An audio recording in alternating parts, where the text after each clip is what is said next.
Good afternoon, everyone. It's 2 o'clock, just a little bit past 2. We're going to start the meeting. Welcome to the September Complete Streets Advisory Committee meeting. My name is Ricardo Gutierrez. I am the Mobility Program Manager here at the Broward MPO. Thank you for joining us. We do have a very full agenda, very exciting agenda for you today. So let's get started. Amanda, who used to facilitate the meetings, is no longer working for the mobility team. However, she's still with the MPO. She just moved on to a different team. So I'll be facilitating the meetings until we find a replacement. Okay, just some housekeeping items here. I would request that you keep yourself muted. If you're on the phone, please use *6. If you want to ask a question, raise your virtual hand. Or if you are using your phone, do *9. Again, any questions you have, raise your virtual hand. If you're using your phone, *9 works for us.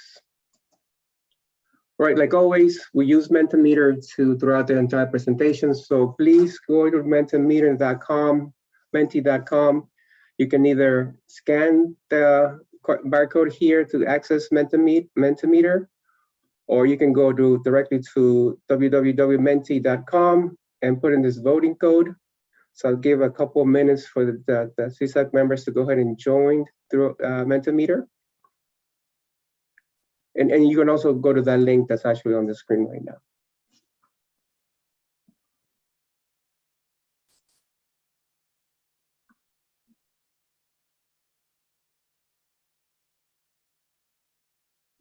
Okie dokie, I think we're gonna move on to the next slide. Let's see where we are. Perfect, give me 1 second.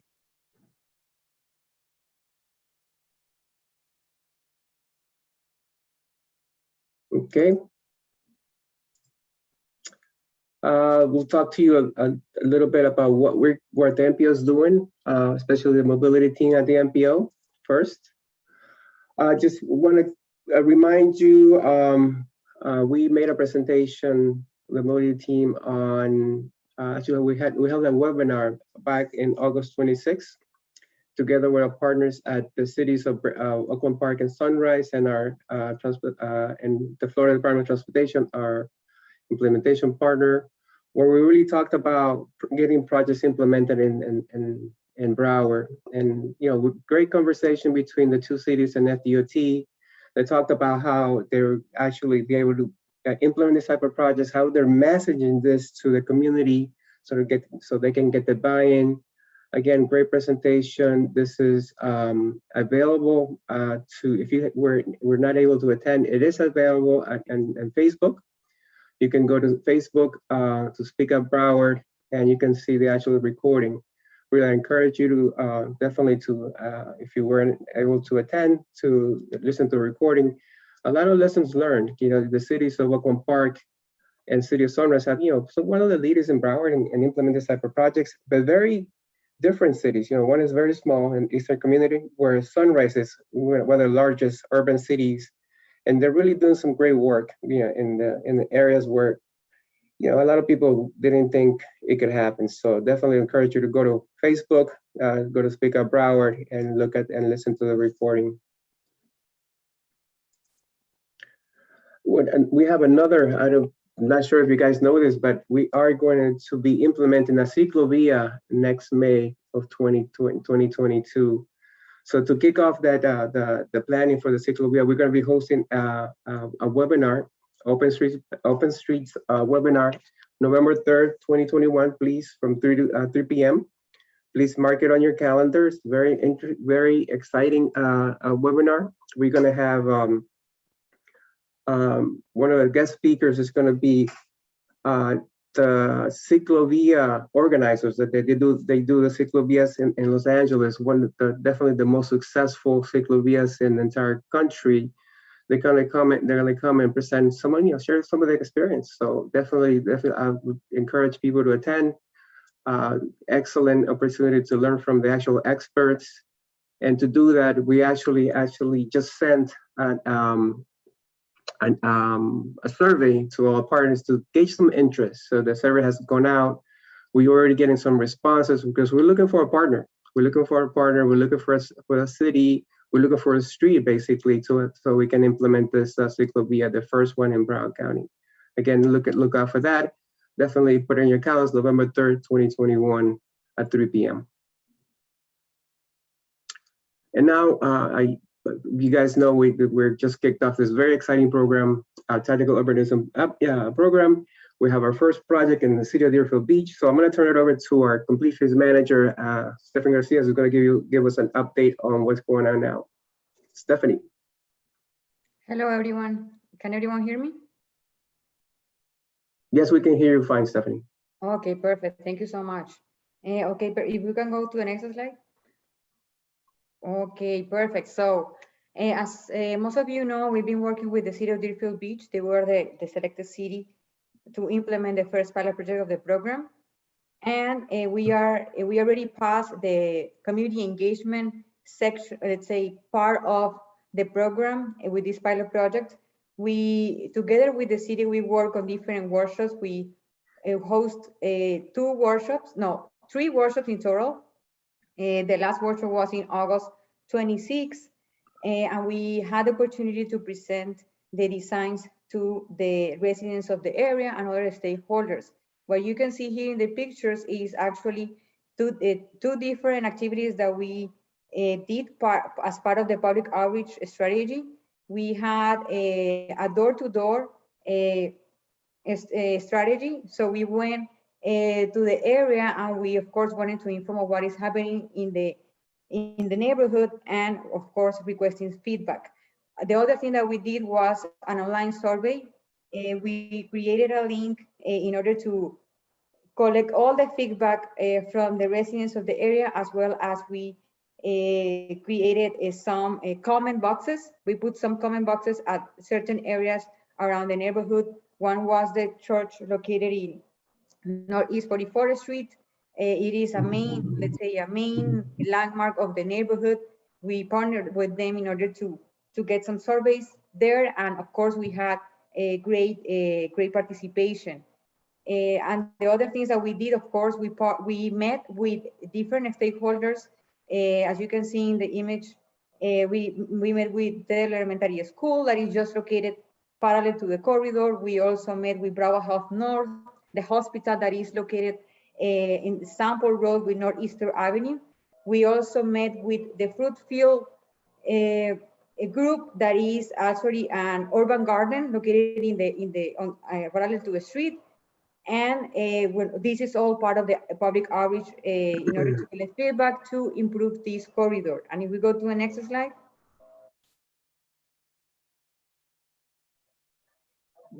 As part of the different workshops, of course, we had, different creative ways to, ask the residents of the area how we could and what exactly we could incorporate to improve this corridor for people walking, biking, and taking transit. And one of the main concerns were, of course, speeding. Northeast 44th Street is one of the intersections that was the most concerning because, there are stop signs there, but actually people are not stopping during the night. So these are the sort of feedback that we received from the community. We also have attended different meetings with the support of the city of Deerfield Beach. We just today met with the principals, school principals of the area in order to present the project, and of course request their support in spreading the word, and of course the most important part, volunteering program. And if we go to the next slide. Oh yes, if you are interested in learning more about this project, just scan this QR code. It will take you to the website of the pilot project, and you can participate even in the survey and just be informed about what is happening. Volunteer opportunity. So I know everyone is waiting for this because it's not only a learning opportunity for the city of Deerfield Beach, but it's also a learning opportunity for whoever wants to implement tactical urbanism projects in general. So what we are doing with the city of Deerfield Beach, and of course ARP, is opening a call for participants to help us install this quick build project in Deerfield. Northeastern Avenue. If you also are interested in volunteering, this is a learning opportunity. We will have also community hours. Just scan the QR code and you will get, more information about this once you subscribe. We will send, more details about what type of activities we will have, about timing, about different shifts, because of course we want to keep, these on a safety matter. We know COVID is a reality, and we want to be able to, do this, but safely. So if you're interested, let me know. You can contact me directly or just sign in using the QR code. And if we go to the next slide. Thank you so much. And again, you can contact me, and we will, of course, we will let you know, about future opportunities regarding tactical urbanism. And thank you. Perfect. Thank you. Thank you. Thank you, Stephanie. Yeah, pretty exciting. I'm going to be painting, so if you guys come join us, please do so. All right. Next on the agenda, we have Carrie McNeil. She's a Complete Streets and Other Localized Initiatives Program Manager. She's going to talk about some of the changes that we're making to this program. This is one of those funding mechanisms at the Broward MPO in the grant program. So I'll turn it over to Carrie. Please, Carrie, you can go ahead and start whenever you're ready. All right. Thanks, Ricardo. Good afternoon, everyone. My name is Carrie, and I'm just going to go through a brief overview of the recent updates to the Complete Streets and Localized Initiatives Program, or CSLIP, changes to the policies and evaluation criteria. So this is an update. We'll go ahead and get into the next slide. Oh my God, what's going on? There you go. Thanks. So just a reminder, the CSLIP program, it provides funding for small local transportation projects which improve the safety and mobility for all transportation users in Broward. It's a grant program that can fund projects such as, but not limited to, of course, Complete Streets projects, but traffic calming, intersection improvements, ADA upgrades, mobility hubs, bike racks, and technology advancements are also applicable. Are eligible. Go to the next slide. All right, so the first part of the presentation is the policies update, and then the second is the evaluation criteria update. Again, this will be a condensed version from, you all might be familiar, some of you might be familiar with the presentations to the TAC and to the MPO board, but we'll go ahead and jump into the policies update. So why are we updating the policies this year? The main reasons why we're updating them is we have changes in project management. So the LAP program, or the local agency program, will be the only delivery mechanism for the projects located on local facilities off the state highway system. Incorporating lessons learned, we are proposing a greater detail in the policies of what it means for a project to be program ready, for example, and also to create consistency with Commitment 2045, the MPO's Metropolitan Transportation Plan, or MTP. We're revising these CSLIP criteria and the policies to be in line with the MTP's 6 project prioritization criteria, and we'll go into that in a minute. All right, so the previous CSLIP themes, the themes used in the evaluation criteria to rank projects that are submitted by local agencies each year, they were safety, economic development, connectivity, and mobility. And the proposed CSLIP themes, again, to be in line with the 2045 MTP, they are safety, accessibility, equity, mobility, environmental stewardship, and economic vitality. And the proposed, the weighting, proposed and now approved weighting, and then the data, the criteria that are associated with each of these themes. On the left-hand column, you'll see that safety and accessibility were proposed to be weighted high.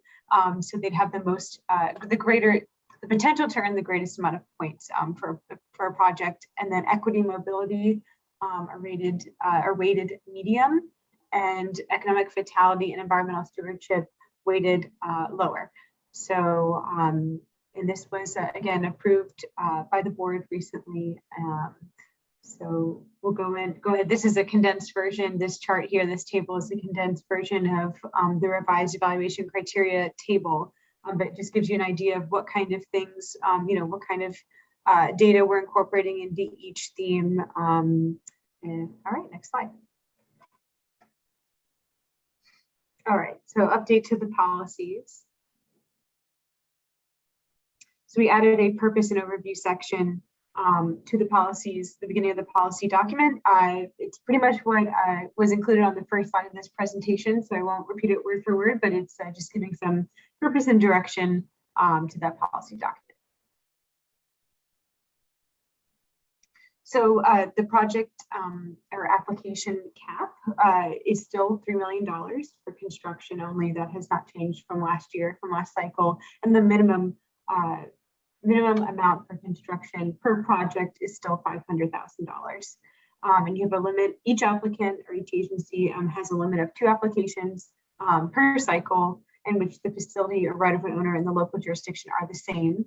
And then we allow for an additional 2 partner applications, which means that the facility or the right-of-way owner differs from the local jurisdiction boundary in which the facility is located. So for example, county facility located within a city boundary, etc.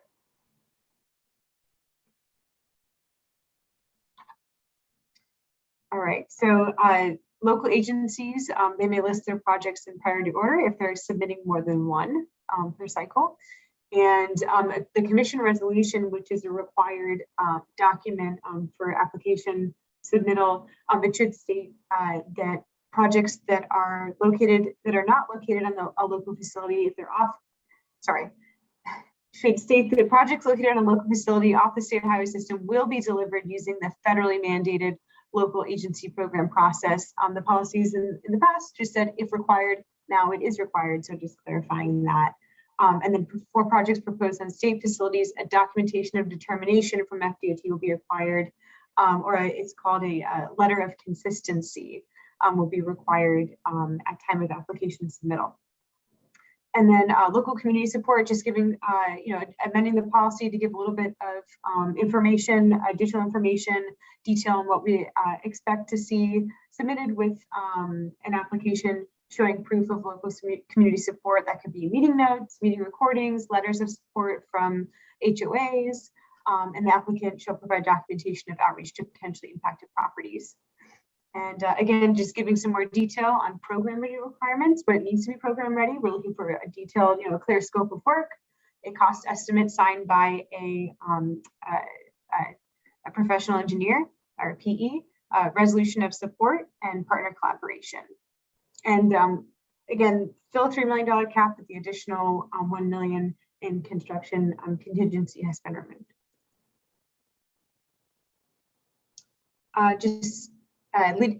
Giving some clarification on who the lead staff person should be when applying for a CECL project. They should be a full-time employee of the local agency who's also a qualified professional with experience in project management, engineering, and/or planning or related field, who will be responsible for that coordination with the MPO and FDOT staff.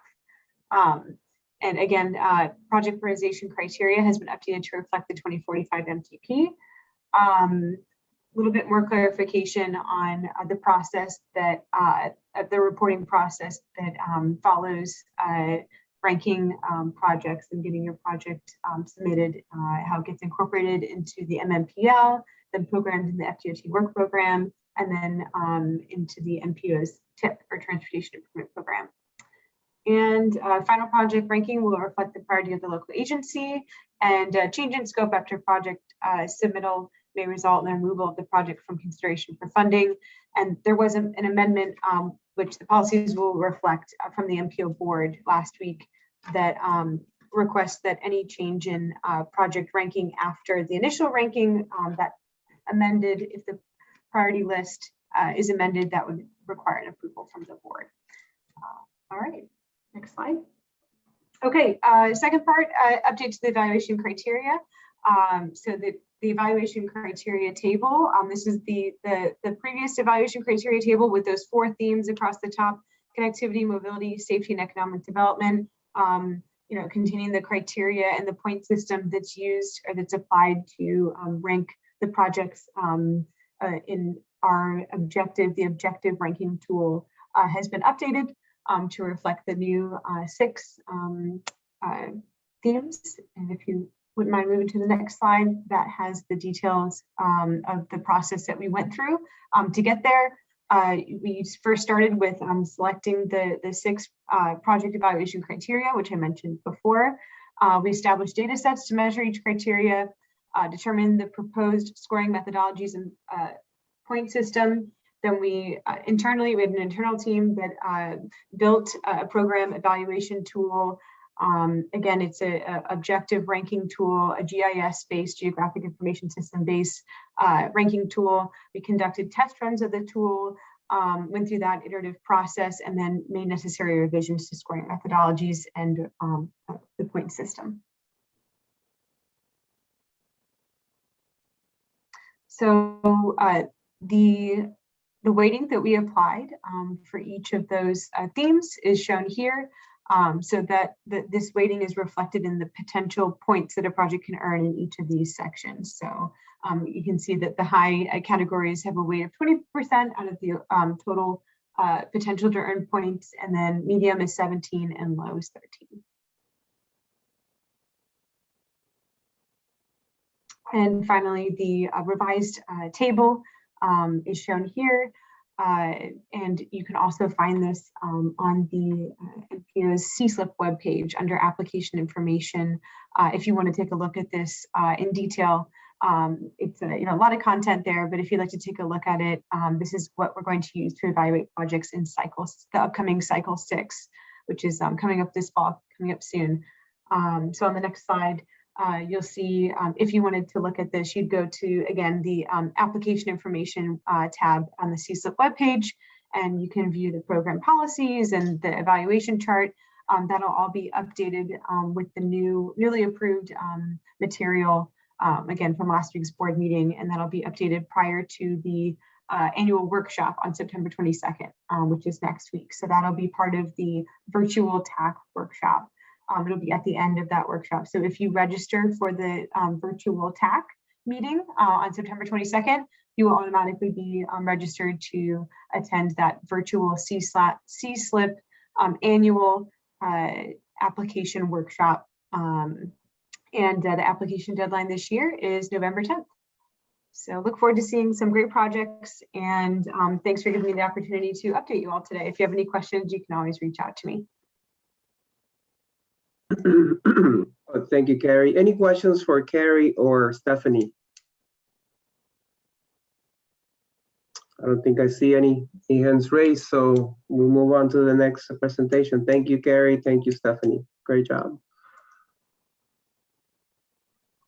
All right, our first presentation from our guest today is by Urban Health Partnerships. This is a partnership, this is an agency, an agency that we've been working with for a very long time, a very important partner for the Broward MPO. Actually, we started the Complete Cities Initiative together, so I'm very excited about this presentation. So I'm going to turn it over quickly to Andrea Iglesias, who's going to make the presentation along with some of her colleagues. So thank you, Andrea, for being here today. I'll turn it over to you. Thank you so much, Ricardo. Good afternoon, everybody. So thank you. So as Ricardo said, I'm Andrea Iglesias. I'm the CEO and Executive Director for Urban Health Partnerships, and I'm here with a couple of my colleagues.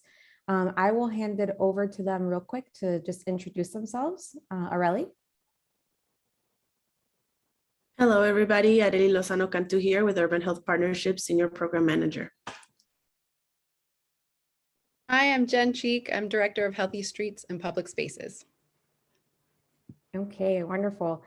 Ricardo, if you can go ahead to our first slide. Okay, so we're really excited to have the opportunity to talk with you all today, especially because we're going to be talking about health equity, which is an approach that's really important to us as an organization. And to us, it's about collaborating and co-designing with partners like you all and community in order to really move the needle and have the meaningful changes that that we want in promoting health equity and mobility justice overall. I did want to touch base in a little bit about who we are. So Urban Health Partnerships is a public health nonprofit. We've served Southeast Florida, including Broward, since 2011. In fact, our work started in Broward, and we are actually celebrating our 10-year anniversary tomorrow, which we're really excited about. And as Ricardo mentioned, we've worked really closely with the Broward MPO for many years, supporting the development and the growth of the Complete Streets initiative, and it's so exciting to see where it is today. We've also probably worked with a lot of you as the coordinating agency of the Safe Streets Summit. Okay, next slide. So I wanted to start us off by grounding us in a health equity framework that we utilize to ground our work. It really reminds us that all of these components listed here, both the physical and the social environment, such as housing, food access, socioeconomic status, employment, are all influenced by historical systemic racism, but also other forms of bias and discrimination. And all of these in turn have an influence on health outcomes. So transportation is on this list, and it's one important component of this larger picture of building when we say we want to build equitable and livable communities. And what's really important as a takeaway is that it really shouldn't be addressed in isolation. Next slide. And so this really brings us to the approach that we take at UHP. So certainly we focus on promoting equity and addressing health disparities. We don't provide direct services per se. We're really looking at policy systems and environmental level change. We believe that in addressing health, we have to do so in a way that's really comprehensive, that looks at social determinants of health and that works across a lot of different disciplines. And I think you'll find this to be really evident in our 5 key initiatives that are here on this slide. And the key thing is that while they're all interrelated, they do allow us to focus on key areas that we've identified as really crucial when we think about mobilizing toward health equity. Now, we know that these are complex and longstanding issues, so they're not going to be resolved by one project or with short-term solutions. So when we say we take a health equity approach, we really emphasize investment and sustainability. What that means is we're not going to just parachute in and leave when we're done into a community. We're committed to ongoing initiatives and investing in communities over time. We also really emphasize community integration and leadership. And by that, we mean that we prioritize the voice, the needs, the leadership of the communities that we work with, and we co-design all efforts with community members. And we also take a collective impact approach, meaning that we're looking to engage residents, partners, stakeholders of all backgrounds. We're working towards a common agenda. We're working towards systemic change. We're action-oriented, data-driven, strategic, and everything that we do. So today, through our presentation, we're really hoping to encourage you all to think about how transportation efforts can be centered on and led through a health equity lens that takes more of this holistic approach to understanding community needs and solutions. Okay, next slide.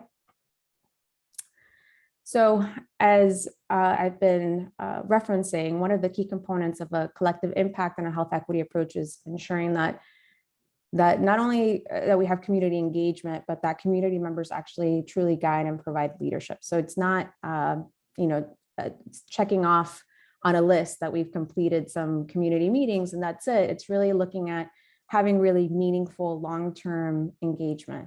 So I know many of you are probably familiar with the ladder of citizen participation here on this slide, but ultimately it reminds us that there's different degrees of how community members are engaged in transportation efforts. And for UHP, we argue that we really should be striving to the highest levels of this ladder in a way that really prioritizes lived experiences, community ownership, and capacity building for the long term. Next slide. So how does UHP put this into action? We've actually been implementing the community liaison framework, which we developed for the last 7 years. And as part of this framework, we hire residents from the communities that we work with, and we actually have them become part of our team.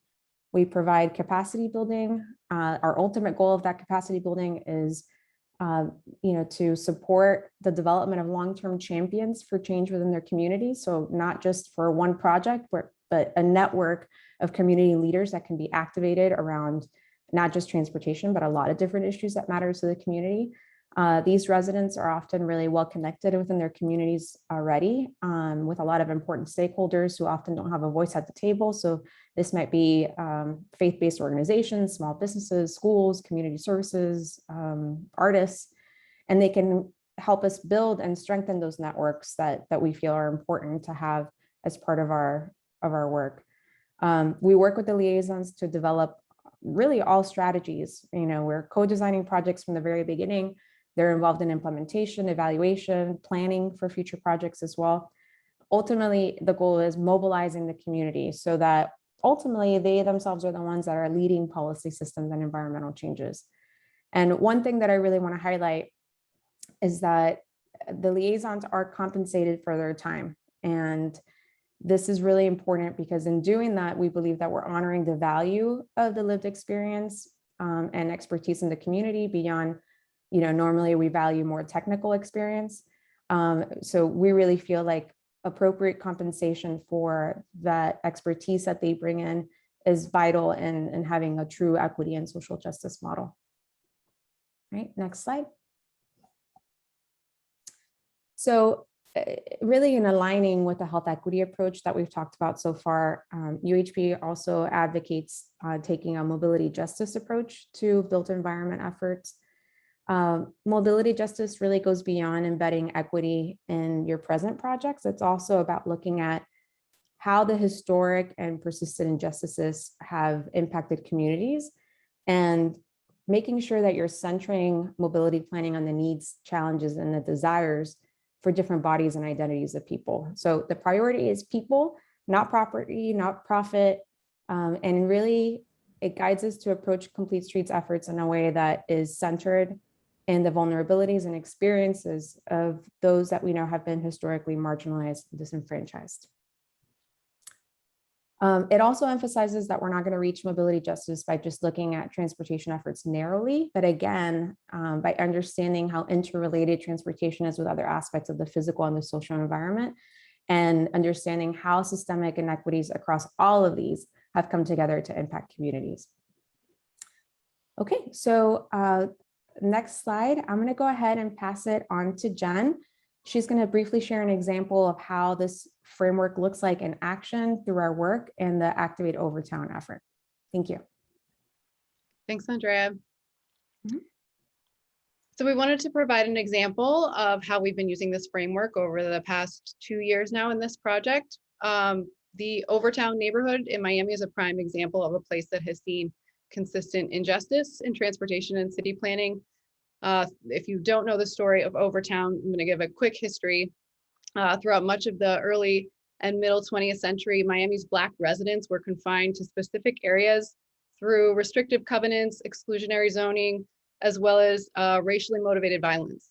And because of this, by 1930, most of Miami's 29,000 Black residents lived in a relatively small area outside of downtown Miami, then known as Colored Town and now known as Overtown. The neighborhood became Black Miami's commercial and cultural center, and there were renowned Black-owned businesses, nightclubs, and hotels. It was often called the Harlem of the South. In the mid-1960s, the I-95 expressway was built directly through the heart of Overtown, wiping out massive amounts of housing, as well as Overtown's main business district. The population dropped from about 40,000 to down to 10,000. And the idea to expand the interstate was part of a national urban planning initiative that used President Eisenhower's Federal Aid Highway Act as a way to remove what was perceived as blight in big cities, but it was used intentionally in minority communities like Overtown. Miami historian Marvin Dunn, who is the author of a book called Black Miami in 20th Century, shared that outside of some concern from the local NAACP chapter and a few Black ministers, there was really no opposition to the expansion of the highway through Overtown. And that's because none of the neighborhood's residents were asked for their input.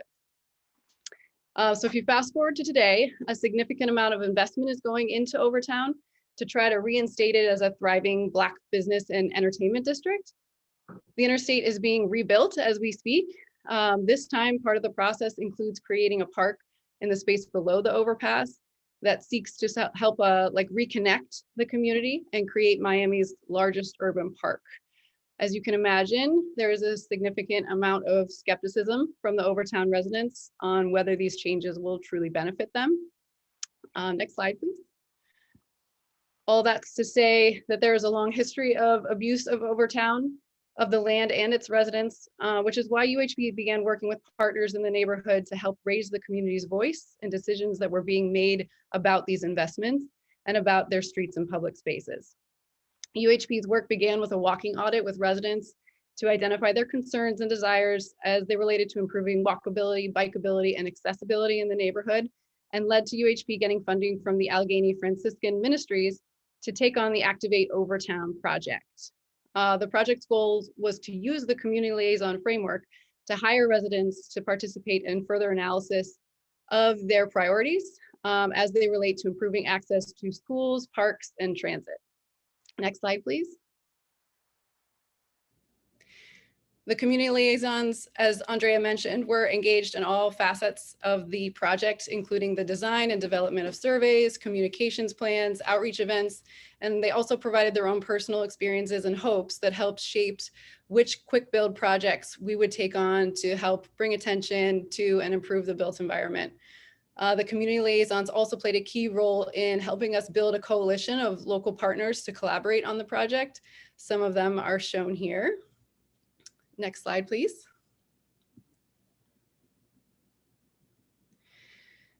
And while the surveys we developed and the conversations we had were focused on access to schools, parks, and transit, as I mentioned, they regularly veered into the same three topics. One was the residents' desire to showcase the cultural legacy and the rich history of the neighborhood. Two was the number of unsheltered people living in the streets of Overtown and how that impacted everyone's ability to use the sidewalks, the streets, the parks, and the transit stops. And three, the skepticism that the development and planning taking place right now wasn't meant for them. And that there was a general feeling that the local government wasn't listening to their needs. So upon reviewing the survey data and sharing these summaries of ongoing conversations, the community liaisons helped co-design a series of activations that veered from what we had imagined. We were thinking, the staples of complete streets. We would want lights and better sidewalks and shade. But because of these conversations and the perspective that was brought by the community liaisons, we followed their lead and decided to work with partners to implement a project that would bring attention to how and why the streets and public spaces in the neighborhood existed as they were, and to provide information on how residents could participate in future decision-making. Next slide. So in partnership with our really wonderful local historians, Catalyst Miami, a local graphic designer named Jamil Reed, neighborhood media partners like Stephanie Creates and iUrban TV, as well as 38 neighborhood businesses, we created the historic Overtown Legacy Trek. The Legacy Trek is a series of sidewalk decals that highlight the past, present, and future of Overtown. The sidewalk decals highlight historic sites, identifying existing community assets like parks and businesses and service centers. They share information on how to engage in the decision-making process that is determining how the neighborhood is changing. And then there's also a self-guided tour map of the trek, as well as an interactive directory in partnership with goingovertown.org that showcased each site as its own directory listing. Next slide. So as you move through the neighborhood of Overtown, you would see these sidewalk decals. You can see the one on the left here is showcasing the history of that building. And then the one on the right that is orange is describing how decisions are being made about what is being preserved and what is being prioritized for future development in the neighborhood and ways to get involved. So trying to weave together the past and the present. Additionally, in front of, as I mentioned, businesses and service centers, there were other decals identifying them as current existing assets. So the trek created a safe, socially distanced activity that encouraged walking around the neighborhood, encouraged learning about the history, and inspired new partnerships for us that we're going to be able to move forward with in phase 2 of the project. Next slide. You can see here some of the community interacting with the decals. because each decal has a QR code that takes you to that directory listing on the Going Over Town website, we know exactly which decals are being viewed and being referenced, so we can monitor that and replace them as needed and also add more as needed. You can see here that the Dorsey Library had 106 scans last we checked, and then Lyric Theater, Good Bread Alley, these are all historic sites within Overtown where people were learning more. And you can see in the top right there, those are the decal designs that were created by Jamil, our graphic designer. Next slide. In addition to the legacy trek, we heard from the community that they really wanted to see more art that was reflecting their themselves and their culture and their history. So we approached our funder and they were eager to help us make that happen. We had a series of events with local youth groups where they got to speak directly with a local mural artist who was selected through a process. We had an RFP and the community liaisons got to participate in the process of choosing that mural artist. Marvin Weeks, you can see here on the bottom left, interacting with the youth, and he just completed that mural this past week on the corner of Northwest 3rd Avenue and Northwest 11th Terrace. Next slide. So I mentioned phase 2. We're going to take what we learned in phase 1 and move it into basically advancing the goals that we had started off with. Goal number 1 is to establish a structured advocacy network that builds off the groundwork and interest that's already been happening in Overtown and really amplify that community voice and build that community power. And the second goal is advancing the built environment work that's already begun through the previous projects, taking recommendations that we receive from the community and helping to secure support, ownership, and leveraging the opportunities and funding that's in place to make sure that all these investments and projects that are coming into Overtown right now are really reflective of the existing residents and aren't going to cause them to be displaced all over again. So it's a big ask, but we're excited about what we've learned, and we'll definitely report back on how it goes in this next phase. Next slide. And now I'm gonna introduce this as well. We're also really excited to start this year with the community liaison framework taking a whole new phase. We're working with Miami-Dade County on the new mobility initiative. And next slide, please. This is a really exciting project where we're going to be hiring 16 community liaisons across 13 target communities across the county.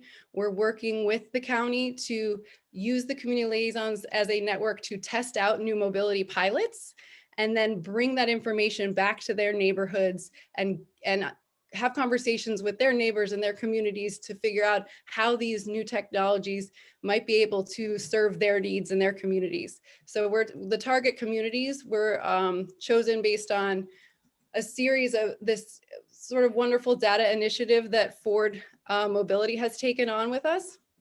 And so they did a lot of wonderful mapping, and then we did some on the ground sort of ground truthing to decide which neighborhoods we would really target to make sure that they had a stronger voice in this project based on those items that you can see in the box on the right. So we are just starting this project. We're hiring CLs right now, and I'd be happy to follow up with you if you know anyone who might be interested. The next slide. You can see here, this is the first pilot that we're going to be working on. The Kiwi delivery bots, they're currently, you might have seen them around town. They're currently in place in downtown, in Brickell a little bit, and we're going to be working with the CLs to test them out and see how they might be able to work with their local businesses or service centers and see how the county can really benefit from these sort of new emerging technologies. Excuse me. Next slide. And I'm going to pass it over to Aurelie to talk about how we're using the community liaison framework and working outside of just mobility justice. So Aurelie. Thank you so much. And yeah, just really to wrap up, it is really important to us to focus our work and efforts around community and with community. So the Food for All Broward initiative, which I've spoken to you all before, is actually one of our initiatives here in Broward County. And it developed from information gathered through other efforts in the healthy community zones, which was a CDC funded project with the Broward Regional Health Planning Council, where community liaisons help us identify the need for better food access.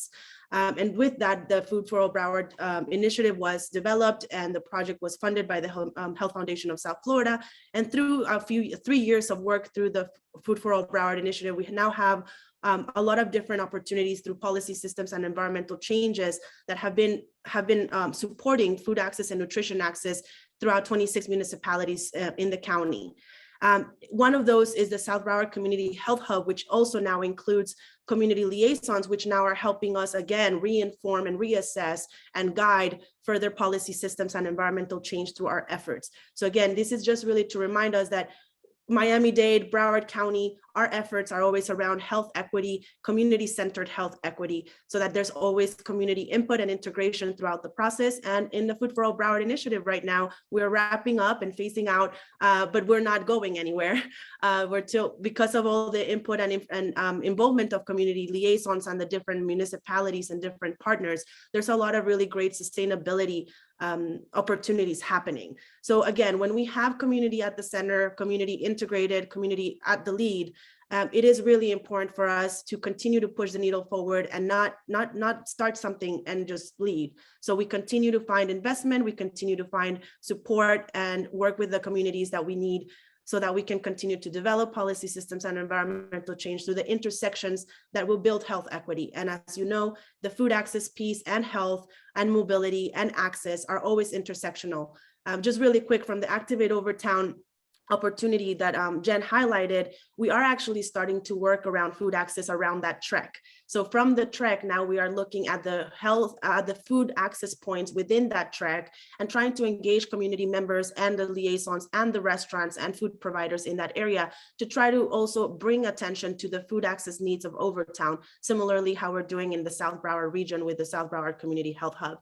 So now ultimately it is all about willing and like really motivating community, guiding with community, and making the commitment to build over time with the community, with the residents and the partners, and taking a holistic health equity approach. Everyone has the right to be and live and enjoy life and happy life, ensuring everyone has fair and just access to a healthy environment responsibly. So UHP is here to partner around these efforts and hope that we can reach out, that you can reach out to us and collaborate. And I think we have a couple questions on Mentimeter. So if you all want to go on Mentimeter now, there is 2 questions only. Please answer. I don't know. I think the first one is about your present engagement and integration of community members in your work. Yes. Then, yeah. Go ahead. Go ahead. Already, I'm sorry. I'm going to go ahead and turn it over to Stephanie. She's got the Mentimeter questions. Just a reminder, please visit menti.com. The code is 96290746. Stephanie, if you can take over the screen, please. Yes, I need you to stop sharing your screen. Okay, I will stop sharing right now. Perfect. And okay, so we have the question. We already have some participants, some answers from participants, and the question is, let me check this. At what level do you currently incorporate community members in the design and implementation of your projects and efforts? And a special request by the speaker was, please be honest.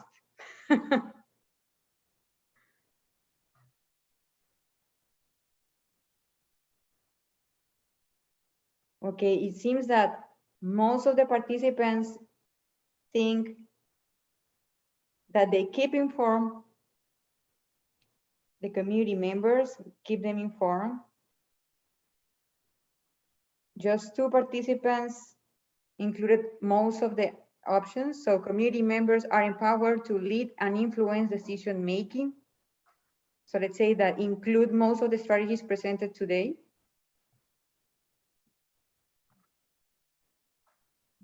Okay, so it seems that we are in the earliest stages of community outreach, don't you think, Areli? Yeah, no, it's very interesting how we have a ladder going the opposite way than what we want them to go, right? So it's a really No. important call for us to try to really move that ladder the other way. Those staircase, right? Yes. Yes. And then we have another question. What is your goal for inclusion and participation of community members in the design and implementation of your work in the next year? So this is what we hope to improve, right? Yeah, what you'd like to, exactly, where you'd like to be. And I think after, what has been happening with COVID-19, I think most of us have changed the way we communicate with our residents, or in general with stakeholders. We have to use different alternatives such as the virtual meeting. So I think we have been forced to update the way we do things out here. And maybe and I think, at least for the MPO, we are realized that the virtual environment is helpful. Even sometimes it's even more easy for certain demographics. Mhm. Okay, so let's see. Can you refresh the screen again, Stephanie? We're not seeing the results. Okay.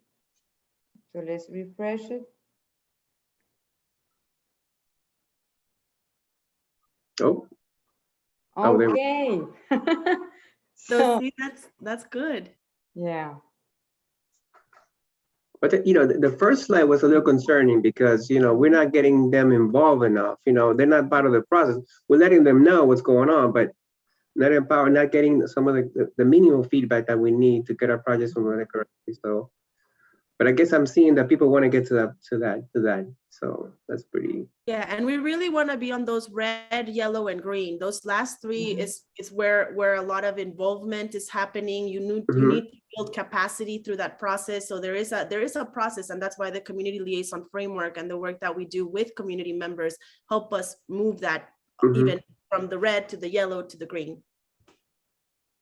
Excellent. Oh, yes. I don't know if we have any questions from the participants to Areli and Jen. Because I do have a question.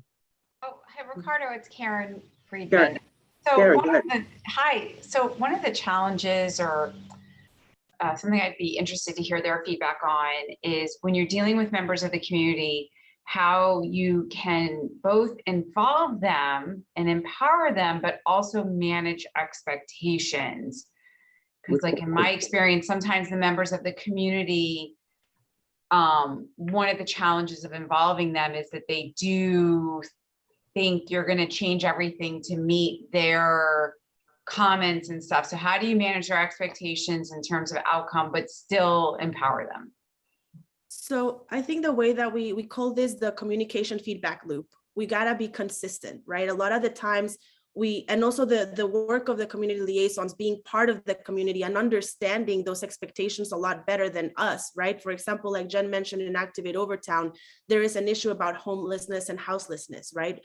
So, and there's very different perspectives around this. So it's bringing the different perspectives together, making sure that everybody's hearing all of the perspectives, understanding what can be done within the time frame, what cannot be done and maybe can be put on for a later time, and then maintaining that consistent feedback loop between the community and the partners, the liaisons, because it's hard to manage expectations. That is probably one of the hardest. But when we maintain presence with the community liaisons that understand the situation more place-based understanding than anybody else, and then also making sure that there's always a feedback, right? So if there's meetings that are happening that bring other opportunities or that cancel some opportunities, that community members are getting that information again, so that it's a lot of the times what happens is that distance from the point of touch to the new information that creates a lot of misinformation and uninformed expectations.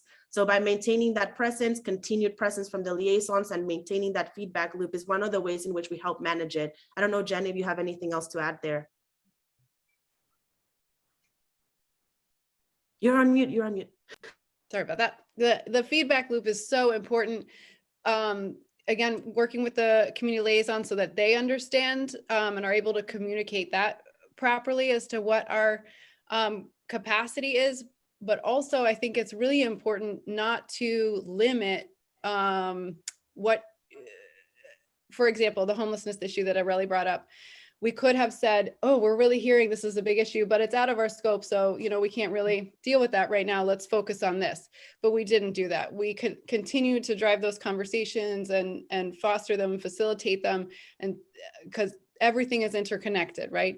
So rather than staying our lane and focusing on just what we can do, we've been able to layer partners in and have this phase 2 have a broader scope than we would have otherwise, so that we're able to really address the major concerns that we're hearing rather than focusing on, you know, my desire to have all the shade and the sidewalks perfect. You know, there's really an opportunity there to not limit yourself to your scope. Again, the feedback is so important though, because as those change, everyone needs to be on the same page. And just to bring us back to the terminology of the Mentimeter, so I was focused on that kind of still involvement, right? But what Jen is talking about is that leadership, right? So the fact that we are changing our expectations instead of just managing theirs, it's a big shift. And that is actually what brings us to actually community-led organizing. Excellent, thank you. Great response. Any more questions from the participants?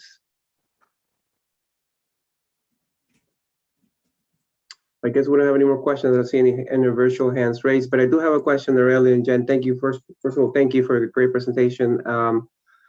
It is important, you know, sometimes us from the transportation world, we go and implement sidewalks, bike lanes, and road improvements.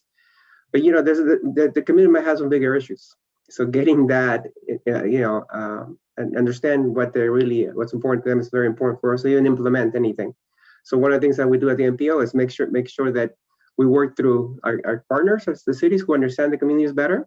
But I think key for us, I think something that we're missing is establishing those community liaisons, those champions that can help us communicate better. So thank you for that, saying that.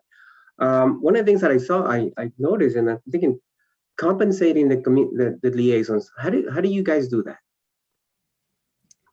We write it into, it's a major line item in all of our grants and all of our projects. Wow. And it's really, rather than it being sort of an extra piece, it is the center goal of our projects, is to make sure that we are hiring, paying, working with community liaisons throughout, rather than it just being window dressing. And like you just mentioned, people see the importance of it and recognize that it's missing in their current work or incredibly important for long-term engagement and success of projects. So we just make sure that we pitch it early and make sure people understand the implications, and it's become a central point of UHP's work.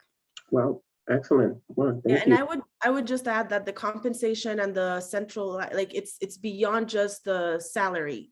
We do include funding in our projects for additional benefits, even though they're part-time workers, most of them. We do understand that their situations and lived experiences are different than ours and different than a lot of the staff members, but we still provide a line item for benefits and reimbursement opportunities so that they can have access to technology, access to the different things that they're going to need to perform their job. And then also the capacity building piece, because a lot of them come with a lot of great skills on a lot of different things, but in terms of social determinants of health, mobility justice, and other things that we talk about and we are central to the role, we come in and support that effort as well. So that's how all of our projects are guided through that lens, and a lot of our funding is as well. Perfect. Thank you. Thank you both. Great presentation. We're gonna go ahead and move on to the next presentation. Let me start sharing my screen one more time. Apologies, give me a second here. Thank you for having us. Yes, and contact us if you need us. Perfect. Thank you so much. Can you guys see my screen now, or just want to make sure? Not yet. Oh my God, what's going on?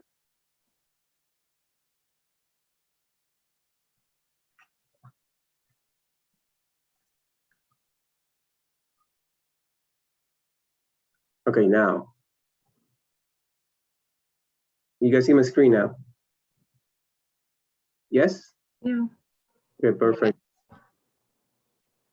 All right, thank you. Let's move on to the next presentation. And the next presentation, I'm pretty excited about this next presentation from Stephanie Hartsfield as the program coordinator with the Safe Mobility for Life Coalition. You know, we talk about complete streets. It's for all users of the road, you know, regardless of your age or ability. So this is a pretty exciting program that they have in place. So let's, I'll turn it over to Stephanie to give us that presentation. Thank you. Thank you. Yes, hi. So again, I'm Stephanie Hartsfield. I'm the program coordinator for Safe Mobility for Life Coalition. I'm actually filling in for Gail Hawley, who's our program manager, who's currently moving into her own complete street new neighborhood. She's very excited. She implements a lot of the checklist items. And so yeah, we've been a growing program for quite some time, but know that a lot of places in Florida don't know about us yet. So we are very appreciative to having us here today. So a little bit about the coalition.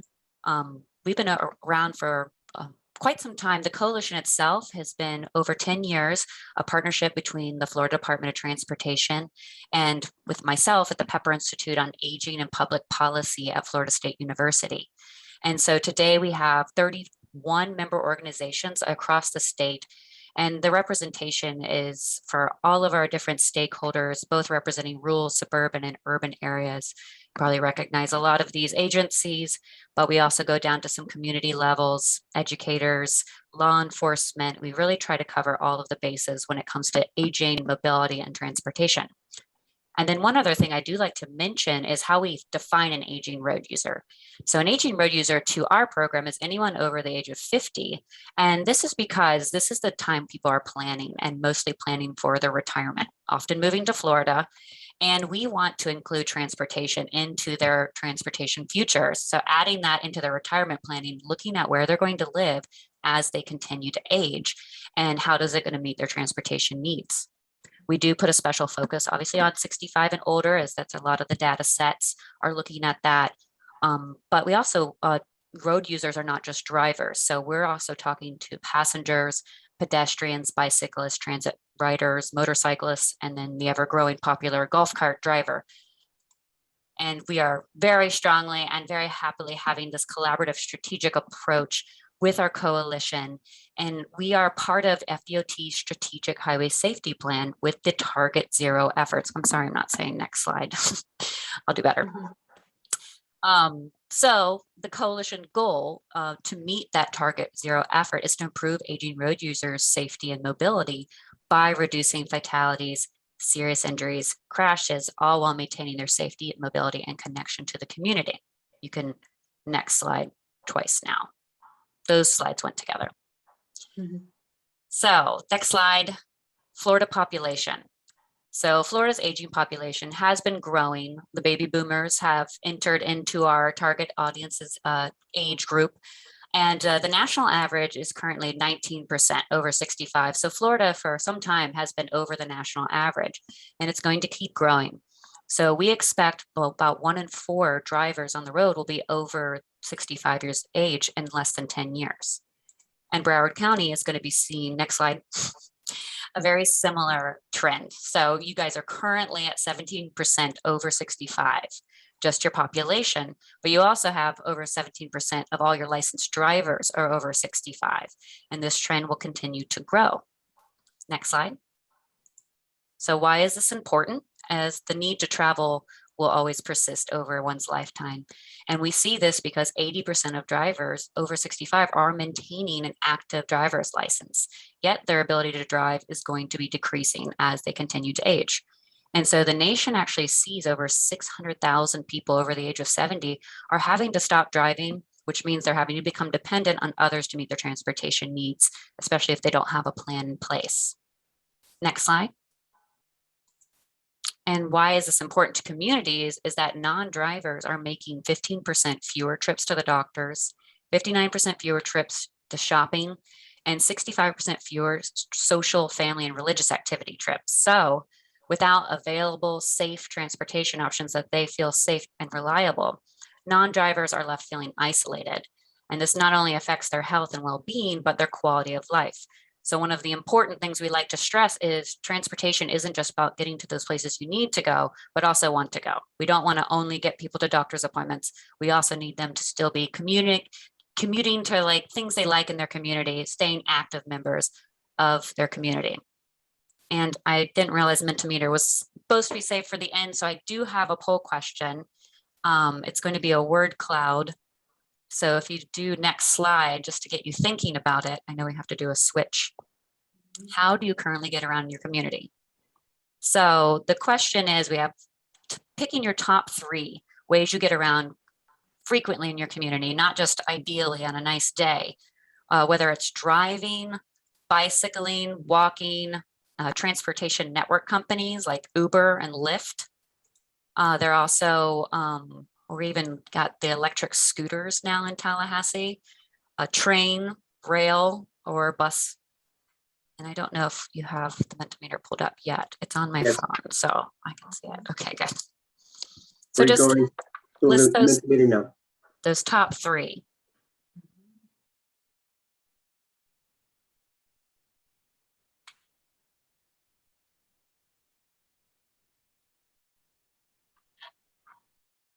I'll enter mine too.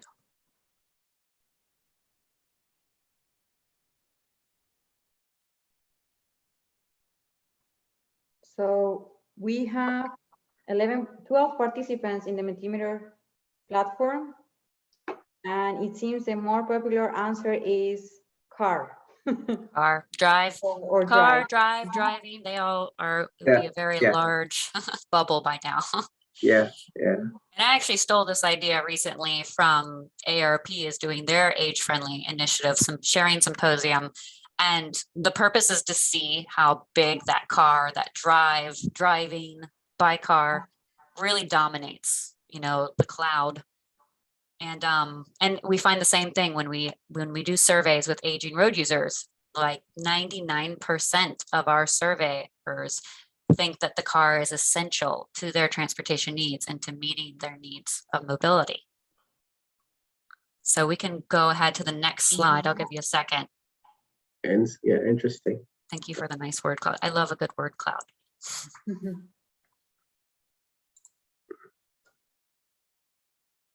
So many of you did say driving. You can go to the next slide. And that is not a surprise. And that is something we find all over the state of Florida, that driving is everybody's primary mode of transportation. And so there are many reasons why people of all ages cannot or even choose not to drive. So we always like people to imagine if you had to stop driving tomorrow, this could be for any health concerns, break your leg, your car is inoperable, everybody's experienced you know, a car that won't start, and you can't get to where you need to go, but you don't live somewhere with access. How would you get around? And how does that make you feel? So we have surveyed older adults, and they do find that 99% of our older adults feel that driving is essential to their mobility independence. 70% fear that if they stop driving, that they would become completely isolated. You saw that earlier percentage, how much fewer things they actually do in their community when they can't drive. And then almost a quarter never see themselves stopping driving. So while Safe Mobility for Life Coalition does focus on older adults and their needs, it is not an age-specific issue. And a gap in mobility independence can really happen to anyone at any time, which is why everybody benefits from those age-friendly communities and implementing some of that age-friendly design when developing communities. So not just older adults. All right, next slide. So what is an age-friendly community? And I was glad to see that was mentioned in the earlier presentation, but ARP does have a designation, and they have partnered with the Department of Elder Affairs to define what an age-friendly community is, or we also are calling it a livable community. And as you can see, the first three are all in relation to transportation. And these are areas that meet people's needs in their community, even beyond transportation, but we obviously focus primarily on getting around. And the state of Florida has actually already earned the designation of an age-friendly state. And we actually looked down at Broward County. Broward County on the whole is not an age-friendly designation, but you guys have many, many communities that have met and received this criteria and this designation. So a few I'll name is Coconut Creek, Coral Gables, Fort Lauderdale, Hollandale Beach, Hollywood, Pembroke Pines, and Pompano Beach, and Wilton Manor. So you guys have quite a lot of age-friendly communities, and our goal is to just get the entire state of Florida just covered in this designation. All right, next slide. And so one of the things with older adults that we're trying to change is their perception of mobility independence. And our goal is helping Floridians achieve true mobility independence so they can stay safe and mobile and connected to their communities using all modes of transportation. So that true mobility independence means not having to rely on your car and having those options. So if we want people to able to safely transition from driving when the time comes, we need a variety of viable transportation options, and we need to provide safe access to those places that people need and want to go. All right, next slide. You can actually go another slide. So letting you know what our role in the community is. So this actually, the program, Safe Mobility for Life program, has been around for over 20 years. And it all started with aging road user research on how they can be improving roadway features. With that aging population in mind, they saw the trend was going up. So to be proactive, we've implemented a number of roadway features that were based off aging road user research, but are now the standard and benefit all road users. So some of those FDOT implemented changes or increased visibility, so that like pavement marking widths went from 4 inches to 6 inches. Spacing of reflective pavement markers were reduced from 60 to 40 feet. And then lettering on signage got larger as the speeds went up on roads. Also, a lot of the pedestrian features that you see are based off aging road user research and timing. So those countdown pedestrian signals and the length of time you get to cross the road, refuge islands and high emphasis crosswalks. And then some of our FDOT people's favorites are those advanced notifications. So advanced street name signs and advanced warning signs always help you know what's coming up ahead. So we're really excited that this is based off aging road user research, because what a lot of people don't realize is that it benefits everybody in the community. So, you know, designing and planning for the most vulnerable driver, rider, user is always going to be the best course of action. All right, next slide. So you saw who our coalition members were. We do have a very robust statewide coalition, and we take advantage of all of their expert insight on these mobility issues.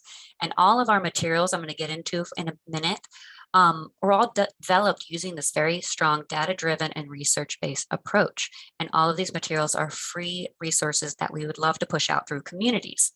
So some of them, this is an example of our checklist for designing tip cards and brochures. This was a research project, a human factors project through Florida State University Psychology Department. And they actually test this out on many age groups, and it will help when you are designing, making sure that you're meeting the needs of both legibility, but also just the way people retain information. And so this is actually a couple pages checklist that helps you design those materials to be as simple and legible as possible for an aging road user. Next slide.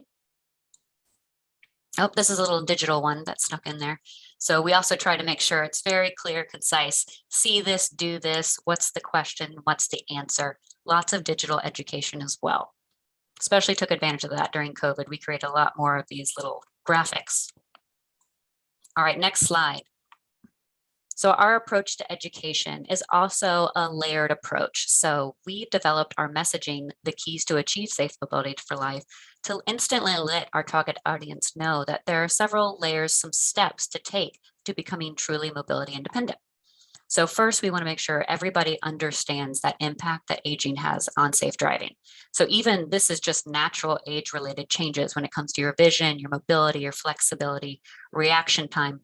Everybody will experience this, not just diagnosis or medications. Then next, we want everybody to be proactive, finding those things you can do to extend your safe driving ability. This is from taking driver safety courses, making sure you're going to the doctor's offices, getting checked, anything you can do to be proactive to extend the driving. And ultimately, the goal is to get everybody to plan, have a plan in place for your transportation future so that if the time does come, you already know how you'll be able to still continue to be able to get around your community with or without that vehicle. Next slide. All right, so this slide's a little overwhelming, but we do have a lot of materials, and they were all developed with those experts' opinions. A lot of the universities, the Highway Safety Motor Vehicle, we get all of them to review these materials, provide input so that we're making sure we are providing accurate and up-to-date information. And we have several different series, including our roadway safety series, What You Need to Know. This was developed and designed with that human factors study that I mentioned earlier, with very simple graphics on the back. So it's a see this, do this, very visual. We also have our tips on using transportation options series, which is broken down on each individual main mode of transportation and really written towards the older adult, but anybody can benefit from this one. We actually find that transportation network companies, when all ages are kind of interested in it, how to use it, what are some safety tips on how to use them safely.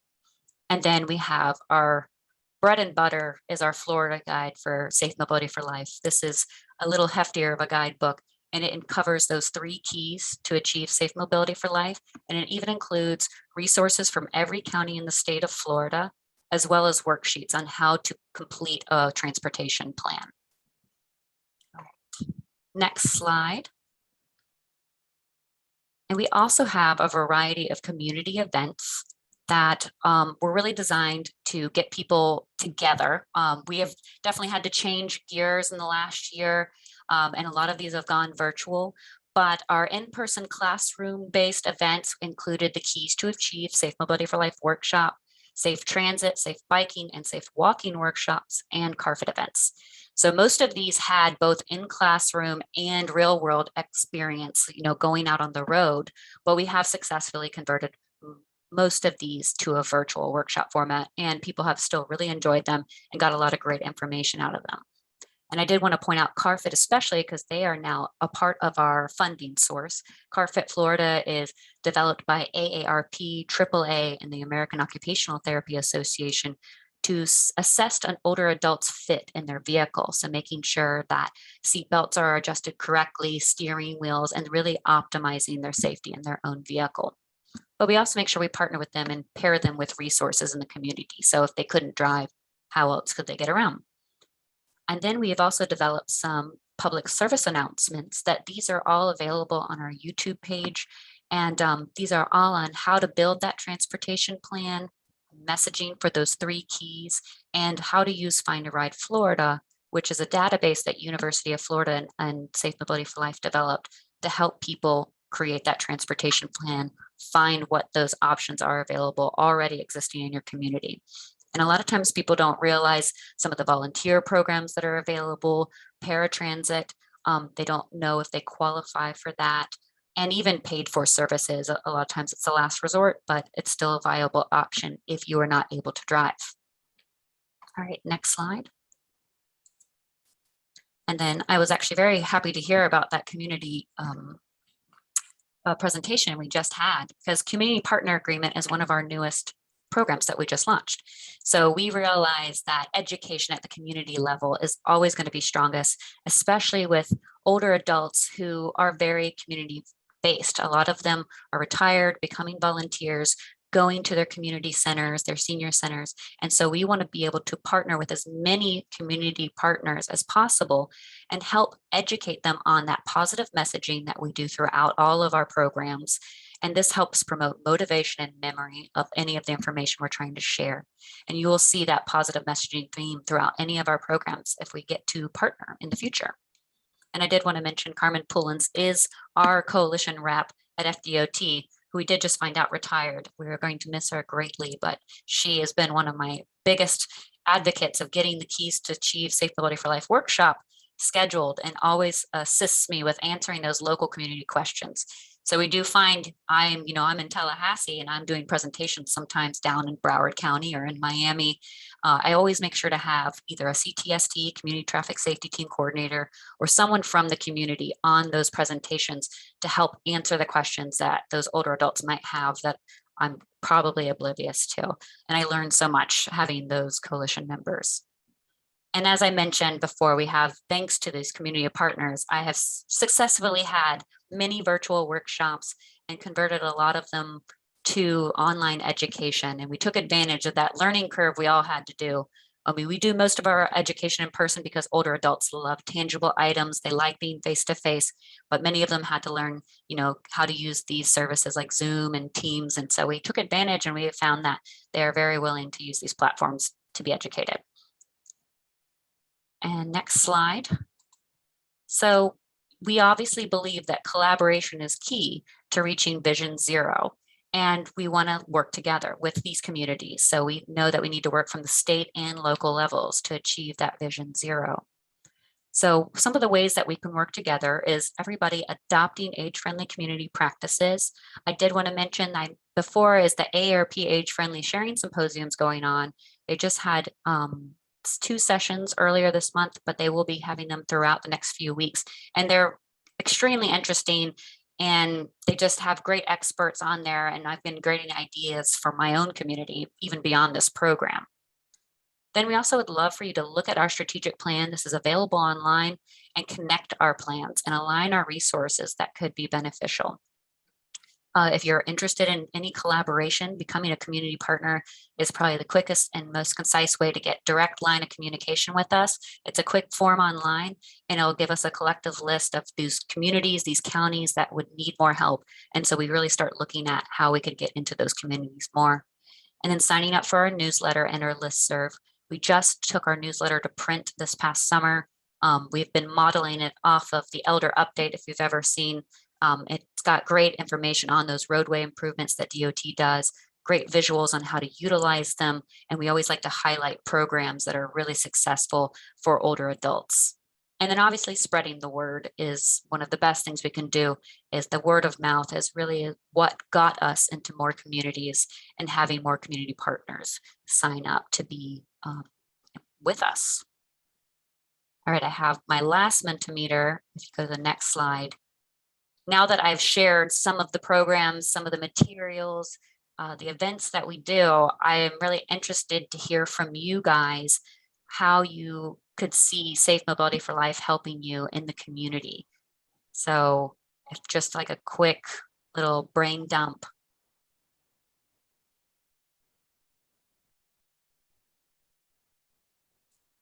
Working on communities for all ages is exactly what we are aiming for. All of our educational resources get mailed out of our resource center very quickly. And if you go to our website, safemobilityfl.com, we have an online resource center where you can order bulk materials. If you become a community partner, you get unlimited access to all our materials. And we have some really great new displays that we're giving out to communities to help get older adults directly to our website. Improve safety, drivers, cyclists, and pedestrians is absolutely. We work with Alert Today, Alive Tomorrow.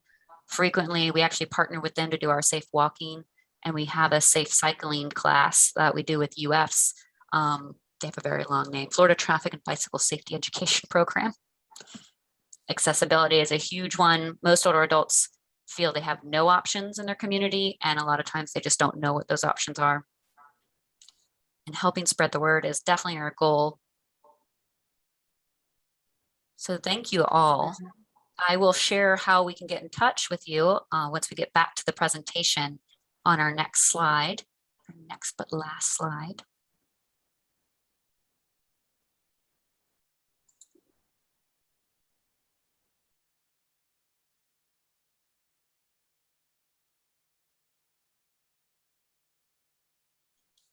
Go to the last slide. I would like to let everybody know how we can stay in touch. So I mentioned our website, safemobilityfl.com. This is a one-stop shop. It is not only written to older adults. We do have tons of resources to helping keep aging road users safe while they're driving, walking, or biking, using any mode of transportation. We help them find livable communities. But we also have resources for engineers and planners, law enforcement, healthcare providers. So it is really trying to be the one-stop shop. We also have a toll-free line that rings to both myself as the program coordinator. We have our resource center line and CARFIT program. So one phone number to rule us all. And we are actually very active on social media. Over the last year, we've been implementing a new educational calendar. So we focus on a different topic every month and making sure that we're promoting our education, our resources, even community resources. So if you have things that you would like to promote, you can let us know and we will incorporate that into our messaging, both on Facebook, Twitter, Instagram. We try to cover it all. And then some of those public service announcements and how-to videos can be found on our YouTube page. So I want everybody to know all of our resources are free, they're accessible, and any way we can partner or share or collaborate is we are very welcome to. And Broward County has been one of our priority counties and our urban priority counties for as long as I can remember because of that trending population going up. So we are always anxious and happy to come, well, hopefully soon come down and resume doing events again. But you can contact either myself or Gail Holly for any of those collaboration efforts. Stephanie, thank you so much for your presentation. Excellent. You know, I know I'm aging, but I didn't know I was part of that aging population, by the way. Well, Now technically, I know. we're all aging. That's why we slipped that word in, because if you're not aging, then you're doing something wrong. So I'm over 50, so I'm part of it. Any questions from Stephanie from the participants? Yeah, this is Ken Reinhardt. Not a question, but kudos to Stephanie there. We appreciate the references to what ARP is doing down here, and thank you. Yeah, we've been on it right from the get-go. And transportation is one of the most critical parts that affect the aging population. Yes. Without that, we can't get around. Our housing is affected by it as well as staying engaged and not being isolated. One thing that I also mentioned to people is that we have something like 10 million visitors a year, and their age profile is about the same, if not a little higher than our residents. Yeah, I'm not surprised. And actually, we do try to make sure we're targeting those visitor centers, making sure our materials. And one other thing I wanted to mention is our materials are available digitally, and we do send them around statewide. So oftentimes we've had other states request them. And I'm hoping that means it's for the snowbirds or the visitors. A lot of times it's family members that have loved ones down here. So yeah, that's a great point, because that's where we do struggle with our outreach is, you know, how do you get those people that are only here for part of the year or just for a visit? Thank you again. Thank you, thank you, thank you. Thank you. Thank And you, ARP Ken. has been a great coalition member. Laura Cantwell, who's been doing this sharing symposium, has been on our coalition for about almost a decade. And she's been excellent help. And we love that partnership. We are actually working on updating our livable community checklist, which is online. And that helps both communities and older adults see how their community meets their transportation needs. So we'll be coming up with an update on that soon with ARP's help.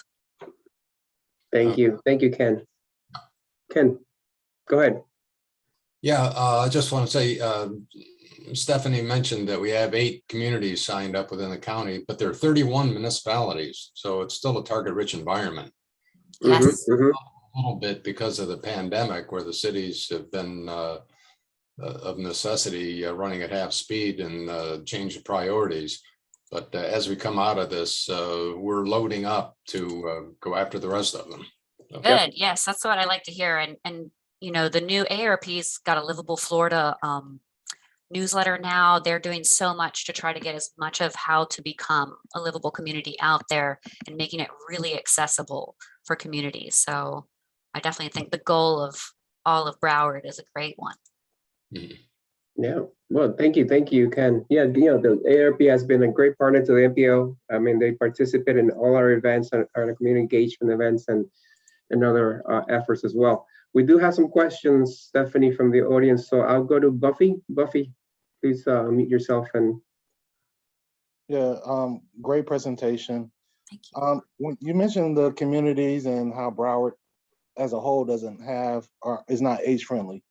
What are some of the items that are sticking out that might make a city who was looking to become Asian friendly community?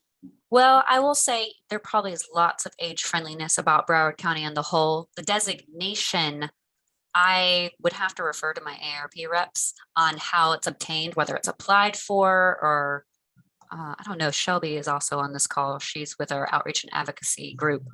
If there's any Yes, I'm here. target, you might know better than I.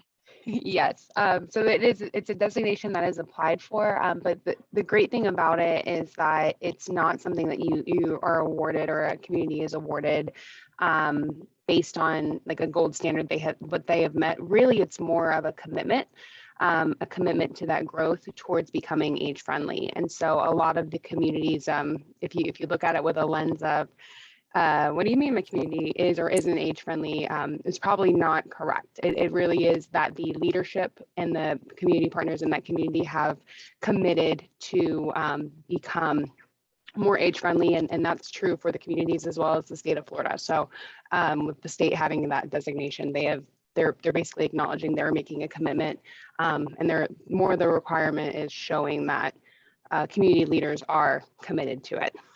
Thank you, Shelby.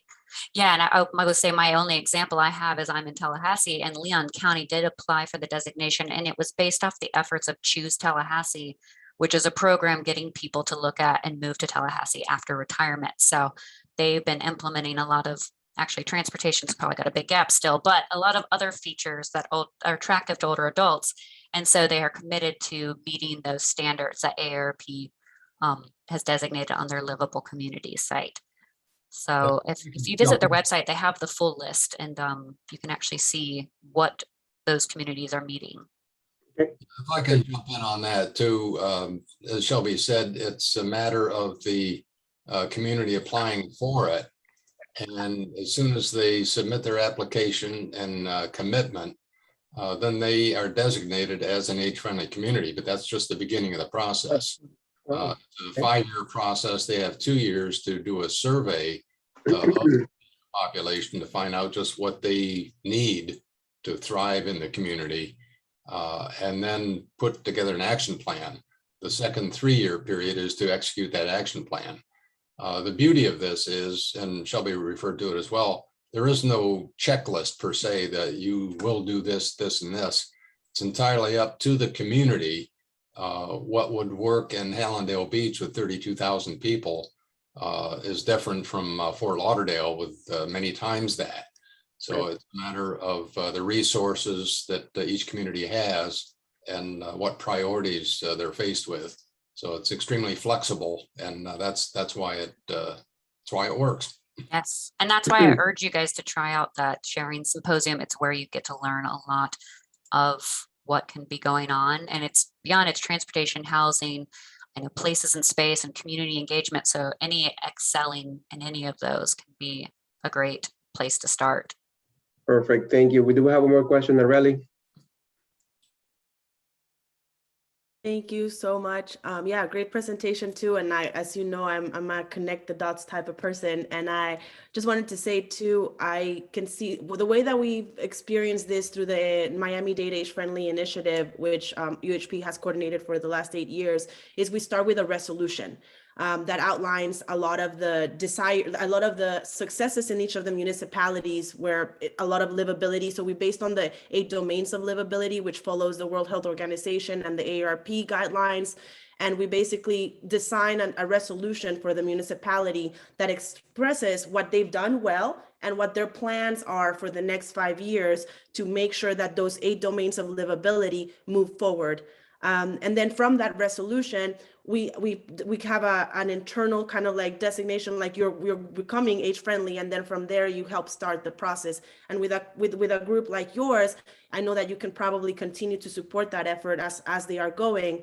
And we've done the same in Miami-Dade with the Age Friendly Initiative. But here, in particularly in Broward, I'm looking at in the 8 domains, access to food is held. It's kind of held within the health aspects of the 8 domains. And we have a desire to also initiate. We don't have the policy implemented all the time at the beginning, but we have an intent, right, for the municipalities.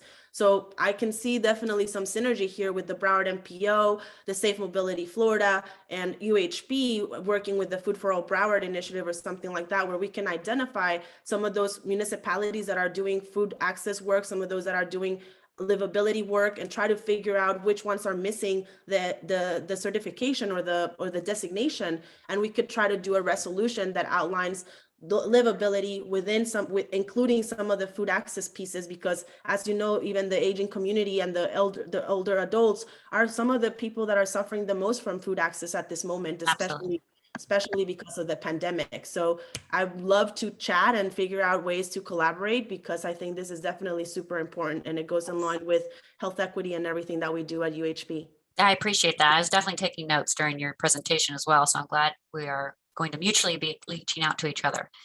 Perfect. Again, thank you, Stephanie. Thank you. Thank you for participating and giving us a great presentation. Anytime.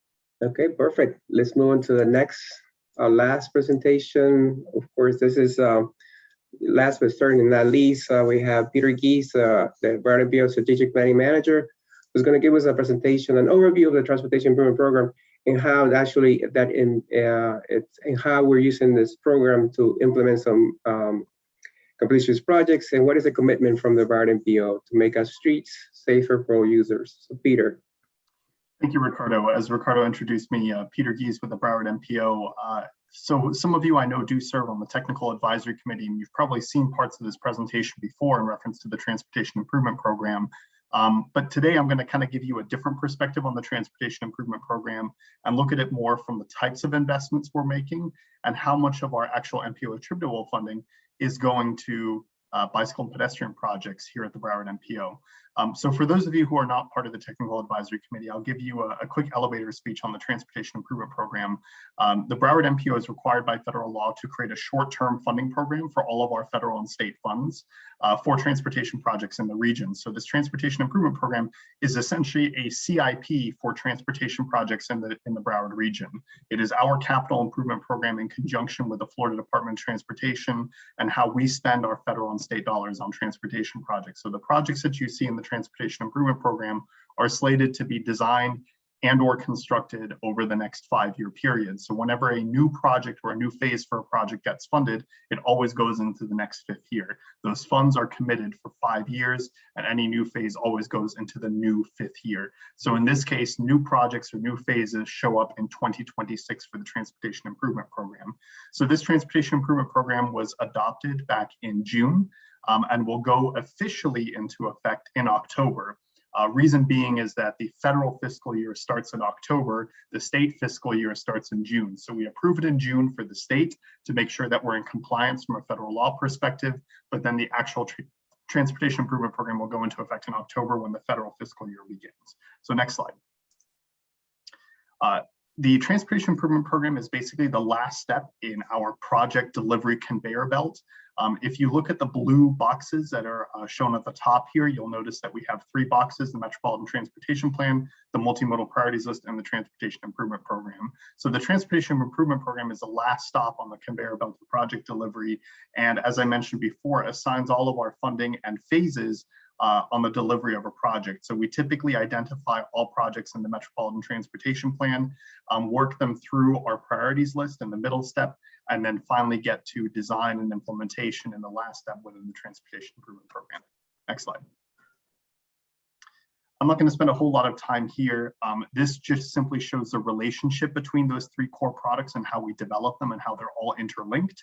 The Metropolitan Transportation Plan, which you see here in the green box and green line, is updated every 5 years and is basically a catch-all for all the projects that we would like to spend federal and state dollars on. Then we pull from that 5-year update on an annual basis and create a priorities list of the priorities that were established in the Metropolitan Transportation Plan, which serves as a guide to our funding partners, mainly Florida Department of Transportation, of how we want to apply the funding to our respective projects in priority order. From there, we go on to develop the Transportation Improvement Program, which again is based on the Multimodal Priorities List and the Metropolitan Transportation Plan, and actually formally assigns funding to those projects and shows what's actually going to be designed and constructed over the next 5 years. Next slide. So focusing specifically on the Transportation Improvement Program development process, this process starts April of every year and typically ends in July. And what we're doing between April and July is that we're coordinating with all of our partner agencies to get the right projects into the Transportation Improvement Program. We double check to make sure that our priorities are properly reflected in there, and then bring that before our Technical Advisory Committee, Citizens Advisory Committee, and ultimately the MPO board in July for adoption. Next slide. So for this cycle, for the 2022 through 2026 Transportation Improvement Program, we have 452 projects slated across the 5-year period that total $5.1 billion worth of transportation projects. Now that $5.1 billion includes both federal and state funds, and in some cases includes a little bit of local funding if, for example, we're using local funds to supplement federal or state funding on projects. Next slide. So here's a breakdown of the entire funding summary, meaning all of the funds that are in the Transportation Improvement Program. As mentioned before, state, federal, and some local funding. You'll see here on the left-hand side that breakdown where the majority of the funding you can see comes from the state, from the state pot, as well as our toll roads, mainly the turnpike. The federal pot of money makes up about a third of all of the funding in the Transportation Improvement Program. Small chunk of local funding, and then right-of-way and bridge bonds is less than 1%. Now, moving over to the right-hand side, you'll see in that pie chart that we have the funding summary by mode, and the overwhelming majority of funding is going to highway projects. These tend to be our most expensive projects. So looking at the entire pie of state and federal funding, 72% of that funding does go towards highway. About 8%, $391 million, goes to transit, 10% to rail, and you can see bicycle pedestrian about 4% at $190 million. Next slide. So looking specifically at the Broward MPO funding programs, and again, we're looking at overall funding here. So we're looking at federal and state funding. You can see here how much money we have between our MPO funding program, starting first with the Complete Streets and Localized Initiatives Program, or a Transportation Alternatives Program, 23 projects at $55 million. Our Complete Streets Master Plan, $130 million with about 20 projects. Moving on down to roadway, you'll see 18 projects at $906 million. And you immediately get to see the difference here between our Complete Streets and Localized Initiatives and Complete Streets Master Plan projects. That one project in the roadway pot typically costs a whole lot more than a bicycle pedestrian project in our Complete Streets and Localized Initiatives program or a Complete Streets Master Plan. 18 projects comprising $906 million versus our Complete Streets and Localized Initiatives program, we have 23 projects only comprising about $55 million. Worth of projects. Next slide. So one thing that we've done is we've noted as part of our Metropolitan Transportation Plan that the federal funds that the Broward MPO gets, which are known as our MPO attributable funding, is very precious. And the reason why those funds are very precious is because they can be spent on any type of transportation improvement. In a lot of cases, the state dollars must be spent on highway capacity improvements. That's how the state legislation designates those funds to be spent. Whereas the federal dollars that come through the Broward MPO as part of our attributable funding can be spent on anything. They could be spent on rail, they can be spent on transit, they can be spent on bicycle pedestrian projects, they can be spent on roadway projects. So what we did as part of the 2045 Metropolitan Transportation Plan is we said, let's take those very precious, very flexible MPO attributable funds and begin assigning them to each of the funding programs to make sure that we leverage those funds in the right places. So you'll notice that the roadway program, which is all the way on the left-hand side in the purple, received 20% of the funding. Whereas on the right-hand side, we have our Complete Streets Master Plan in the orange, which received 25% of the funding. And in the middle in the light blue, you'll notice we have our Complete Streets and Localized Initiatives program at about 20%. What we were trying to do there is we were trying to balance and look at the available funding for these projects in each of these categories. And you might ask yourself, well, why does roadway get so much funding at 20% if there's already 72% of the overall funding being slated for roadway projects? Well, a huge portion of those 72% of funding dedicated to roadway projects are mainly for state facilities. There's not much funding for off-system, meaning local and county facilities. So we chose to take some of our flexible MPO attributable funding and apply that to the roadway projects. because off-system projects can still get built. However, if you click the next slide, I believe something should animate here. Yes, you will notice that 55% of our overall MPO attributable funding really goes to our bicycle pedestrian initiatives in the Complete Streets and Localized Initiatives program, the Mobility Hub program, and our Complete Streets Master Plan. So the majority of MPO attributable funding is being spent on bicycle pedestrian facilities. And if you group transit in there, which is in the next shade of blue to the left of Complete Streets and Localized Initiatives, transit bicycle pedestrian goes up to 65% of our MPO attributable funding. Next slide. So here's a breakdown of our MPO attributable funding and how much we are actually spending across the 5-year period. So we have about $154 million of MPO attributable funding, which are spread across 56 projects. Now, if you remember back on a couple of slides ago, I showed that there were overall $5.1 billion worth of funding in the Transportation Improvement Program. So you can see that in that overall $5.1 billion picture, we are only getting $154 million of that MPO attributable funding, that very precious, that very flexible MPO attributable funding. So you can see, even though it's a small amount, we can do a lot of great things with that funding because we can spend it on almost anything. So here at the MPO, we've chosen to really spend the majority of our MPO attributable funding on bicycle pedestrian projects. So we have 37 bicycle pedestrian projects at about $112 million. We have about $23 million on planning projects, $15 million on major infrastructure projects. So likely those include a lot of roadway projects, and about $4 million on transit projects. But I think what we're trying to communicate with this slide is to demonstrate the MPO's commitment to bicycle and pedestrian mobility and how we use those MPO attributable funds, the funds that the MPO can direct spending toward, and use them in the most flexible way. So I think that's a big accomplishment for the MPO, because this chart looked very different 10 years ago. Next slide. There was also some additional CARES funding. So if you've been keeping up in the news, you will know that as part of the coronavirus relief, there were additional funds made available for transportation. And we call these CARES funding because they were originally part of the CARES Act from the federal government. And you will see that even in our allocation of the CARES funding, out of the $12 million, $7.8 million were directed towards bicycle pedestrian projects in an effort to try to expedite those projects. $2.5 million on one TSM&O project, $1.4 million on transportation planning projects, and $400,000 on one safety project. Next slide.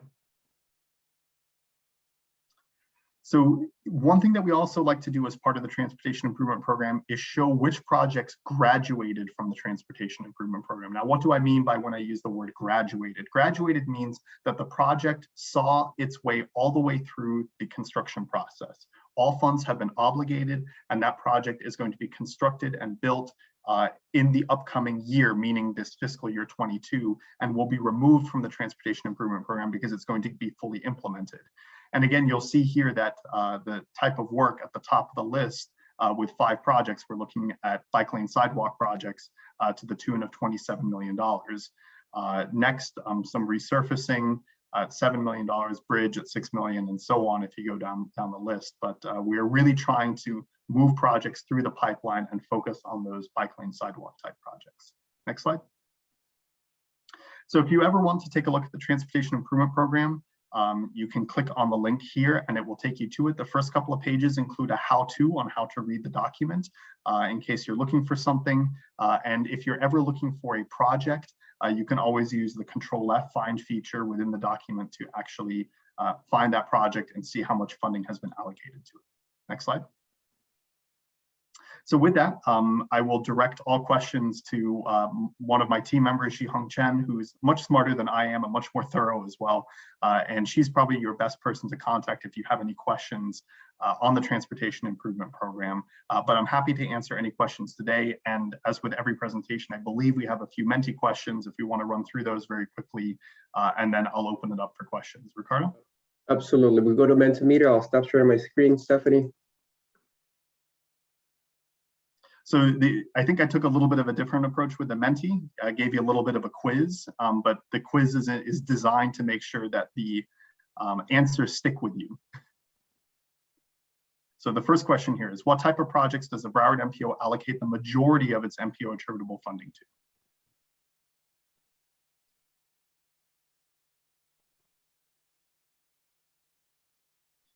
I'm going to encourage you to read those words. We're talking MPO attributable funding.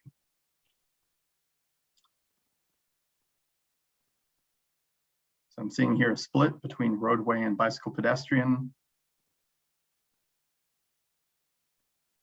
I guess we can move on to the next slide, but I'll tell you that the correct answer here is bicycle pedestrian projects. If you remember in the slide before, I was showing that the MPO attributable funding is actually, a majority of it is slated towards bicycle pedestrian projects. The overall funding pie, when we look at federal and state funding, is for roadway projects, but the MPO really prioritizes bicycle pedestrian projects. So how much funding is allocated in the Transportation Improvement Program annually? And again, this may be a little tricky one, so read the wording here.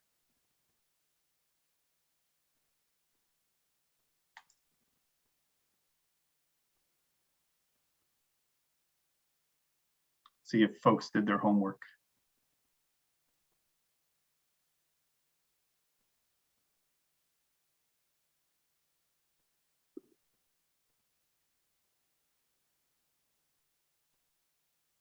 It looks like we're coming up with a tie here. So the folks who answered $1 billion is correct. We have $5 billion across the 5-year Transportation Improvement Program, but annually we have about $1 billion each year.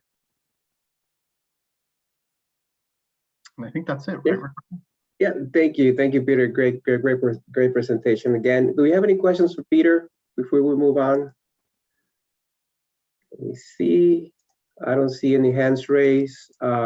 Peter, thank you so much for that great presentation. No, thank you, Ricardo. And I do want to give a shout out to you, your team, to the mobility team, because I think the work that you do really helps to advance a lot of the projects in terms of bicycle and pedestrian mobility as part of the MPO's attributable funding. And without the work from the Complete Streets Master Plan, without the participation of the folks from the Complete Streets Advisory Committee, those folks on the Technical Advisory Committee, always pushing to make sure that we're designing facilities for all people, that funding picture wouldn't look like that. And I know, Ricardo, you've been at the MPO longer than I am, and you can attest to the fact that, you know, bicycle pedestrian projects barely existed in the Transportation Improvement Program 10 years ago.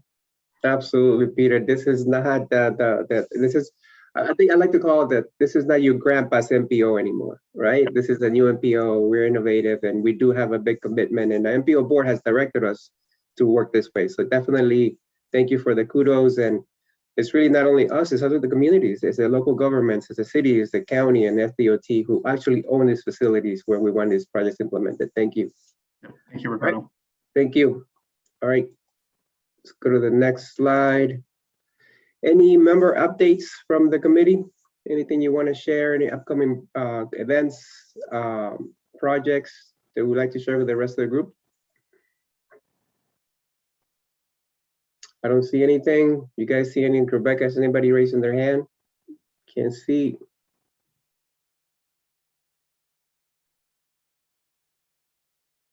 I don't think we have any updates. Okay, perfect. Thank you all. All right, I want to thank all the presenters today, and all of you who were here to CSAC today. Great presentations, a very important community engagement, getting those community members involved in the process early and often is very important. Of course, we're all aging. You know, again, I just found out that I am part of that aging community. Thank you. So eventually, I am going to need some of those transportation alternatives. I do already walk and bike a lot, so I'm already there. And also, you know, I hope you guys got the sense that, you know, the MPO is committed. You know, a lot of our funding goes to this type of improvement. So the commitment is made not only through our planning, but also through our funding. So with that, we'll close out. Our next meeting is November 8th, same time from 2 to 4. Please, we'll send some information prior to the meeting. And again, we are going to continue hosting those meetings virtually via Zoom until further notice. With that, we'll close the meeting. Thank you all for attending. Thank you all. Thank you. Stop sharing. Thanks, Ricardo. Thanks, everyone. Thank you. Ricardo.